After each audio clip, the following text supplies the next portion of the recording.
Okay, let's go. Parenting out of the Big Ten of why do couples argue is certainly parenting.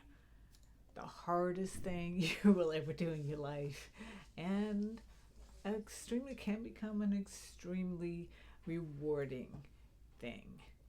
Yeah, this is a big one. Parenting, it's something that we need to learn. And we need to learn with each child because each one is different. We are two as one. I'm Karen. I'm Andres. And I am a licensed marriage and family therapist. Work with a lot of individuals and couples. And I get to work through a lot of these different things of why do couples argue when I work with people. So parenting, whew, that is so difficult because here you have this little person who is their own little person. They're not a mini you. Sometimes they may be, but sometimes they can be a little mini opposite you. And you have to learn who is this little person, what motivates them, what gets them unmotivated, what are the things, what works as rewards, what works as things that make them learn how to think and make better decisions. I have a question. Yes. In your practice, in your experience, how many of your clients came to see you because a trauma caused by the parents? Oh. Probably 90% or so. Wow. Yes. Well, and this is where intergenerational trauma comes in, right? Because now they had parents who didn't have it together because probably their parents didn't have it together, and so on and so forth. So really, this part that first of all, we probably didn't have parents who had it all together. I mean, how many people truly have it all together? We go through ups and downs and whatnot. But when you can realize that, you know what, I grew up with an imperfect parent and or parents, and I am an imperfect person because we're all imperfect. We're all here learning. So why not become a forever student and learn by listening to podcasts, reading books, all different kinds of things, talking to people, seeing people that you really like how they parent their kids, like picking up on things, maybe talking to them. And when you have a child, then you and your spouse need to figure out, well, what are our ideas? How do we envision being parents? How do we want to discipline our kids? Are we going to spank them, or are we going to put them in timeout, or what are we going to do? And then we have to also look at, again, as I've been saying a couple times, who is this little person? Because some kids, I remember when we were having my son, and then another couple of friends of ours, they had a little toddler at the time, so they invited us over and they showed all the things that they did with their little son. And they had this little carpet that when it was in timeout, they put him on that little carpet. That little boy just sat there on that carpet, and and just a whole bunch of things. Well, that little boy was very, very, very different than my little boy. There is no way my little boy would ever have sat on that little piece of carpet when he was in timeout. No. So you have to adjust everything when you have multiple kids. Now I only have one, and so I haven't had that experience of multiple different kids, but I have my kid, and then there's your kid who's a little kid yet still, and very different. There's behaviors that are very similar, and it's like, oh yeah, David did exactly that with that age, and this, that, and the other. But then also, he's very different. You just tell him what to do, and boom, there he gets up and he does it. That was not going to happen with my boy.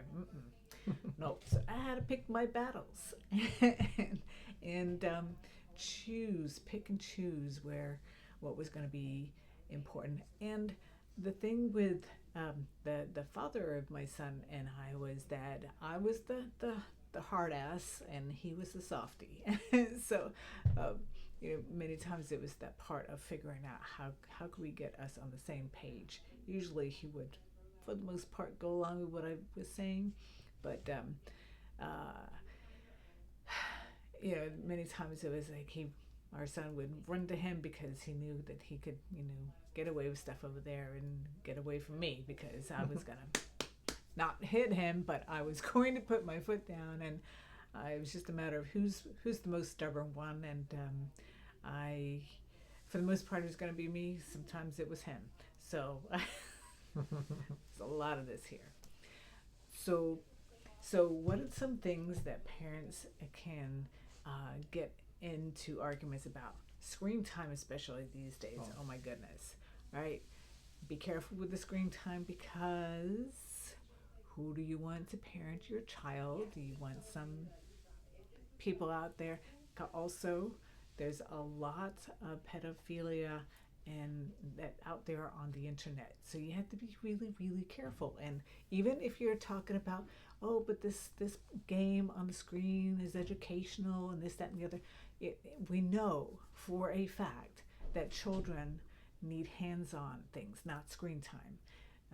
So I don't care how much you like and love that your kids are learning how to do the alphabet and this, that, and the other by being on the screen, because honestly it's also can sometimes be a little bit of a okay, I don't have to worry and I can just go off and take care of the laundry and cook and do all those things. And yes, I know it's difficult when you're a parent and you have to do all the things and raise a kid. But the more that you can get them off of screens, even if they have to be bored and they have to start to try to figure out how to use their own imagination, maybe you can get them to make a little blanket cave, do things like that, things that we did back in the days before we had all these things. It's good for kids to use their imagination and to think through how do I entertain myself. They're actual real books. they still exist and still they are wonderful. Yes, because guess what? One of the things that also I heard and read recently, I think you saw that also, that AI possibly is starting to wean out. It's looking at how what words are being used, how often, and once the words are being used less, they take them out. And so, guess what that could possibly do? It could shrink our vocabulary. Words are important. It's happening. It is happening. It's happening, yeah. So they're printed in books. They can't take them out of there, right? Because words formulate thoughts, and give meaning to things. So if you take out, let's just use the word freedom, right? If they started to wean that out, then what would have the same meaning as freedom? Yeah, what was the word that we used to use years ago that make us do whatever we want? It was freedom. Yeah, it was freedom. We don't talk about that anymore. Wow. Maybe we don't have freedom if we don't have the word. So this can sound kind of far out, but I don't think that we need to think about it as something that's far out because it's here right now, and we don't know what it's going to do to us. So hands-on, and the more that you can be, connect with your child without screens, have a conversation, play a game, play a card game, play I see with my little eye, and all the different little games that you can do. Bedtime. What is a good bedtime? Some people like to keep their kids up late so that they can sleep in. Again, you have to parent it how you want, but think about how sleep is sacred. Sleep truly is sacred, and it's something that's being sacrificed left and right all over the time, especially because of these freaking games and computers. And It screws up our circadian rhythms. It that hurts our ability to think and learn, and our weight. We in here in the U.S. we already have enough problems with our weight as it is, and it's totally been shown in research that when we stay up at night and we don't sleep, then many times we're sitting there, we're snacking, we're not snacking on good food, we're snacking on junk food, and then we gain weight, and on and on and on. Then we get diabetes and high blood pressure, and all on and on, right? So these are things that you can nip in the bud, and when you think about building that lifestyle from the get-go, they don't have to struggle like the rest of us. The rest of us who got hooked on sugar and caffeine and junk food and screen time and not sleeping. You can set that up right from the get-go, and then it's just how it is, and their life is going to be so much better. And that's what I was always thinking with as I was raising my son. Get him started right for the most part, to the best of my ability. It's not going to be perfect. I am not a perfect parent by any means whatsoever. But I went in and did a lot of things. Also, another thing that I encourage you to do for parenting is watch your kid. How do they make decisions? Because if you know how they make decisions, then it's like, okay, they have a lot of common sense, or oh, my kid has no common sense whatsoever. I also like to, I always do that, with all kids when they ask me something, and a lot of people, they just spit out the answer, and I'm usually going, well, what do you think? Because sometimes they're asking something totally silly, to me silly, and I was like, well, I want to know, how do you think? I want to encourage you to think through this process, because when you know that your kid can think through and problem solve, then you can send them out in the world and not worry, because my kid knows how to problem solve, and he's not going to panic over every little thing. So I'm always asking, like, well, It seems like the critical thinking is something that is now being taught up in the schools anymore. I no, was listening recently someone talking about that, and I was listening this preacher, and he was talking, and he was saying, you as a parent, you may sometimes need some time out as well. yeah, You don't need to address situations right away when you are upset, when your kid is not in the very receptive, receptive to to get the most of what you want to yeah, say. And a couple days ago, my son had a soccer game and didn't went well. They lose, and he was really upset. And I happened to be in the phone with a friend, and my friend wanted to say hi to my kid, and my son says, I don't want to talk with nobody now. And I told my friend, that's what Christopher says. He says he doesn't want to talk with nobody now. And I asked her, what your mom gonna think about that? I said, oh, she's, it was not an option in my time as well. So when I drop off my kid at the mom's house, he didn't say goodbye. He says, I'm gonna respect that time you are not feeling well, so I'm not gonna talk to you about this. We may talk about this tomorrow. And after like a 5 7 minutes, he called me and he says, hey, I'm so sorry I didn't say goodbye to you. I was a little bit upset, but I just want to let you know that I love you, and goodbye. That was beautiful. That was, yeah. yeah, That was very mature. yeah. Yes, yeah, and and that was a really good point also with regards to coming back to discuss something once everybody's tempers have simmered down, Yes. because now we have access to our full brain. When we are upset, we are working literally with a half brain. We're just working with the right side of the brain, which is all emotions and physical sensations. No logic, no executive functioning. So think about that next time you're upset. You get across what you need to at the moment, especially if it's an emergency. Your kid's ready to run out in the street. That you got to take care of right then and there, obviously. But then maybe it's the next day, like you said, or maybe it's just a little bit later. It's like when you all are in a better place, now you can have a real conversation, and both sides is more open to being receptive. Because when you really start to also learn to listen to your child, they might actually have something really, really wise and true and deep to say, no matter what age they are, right?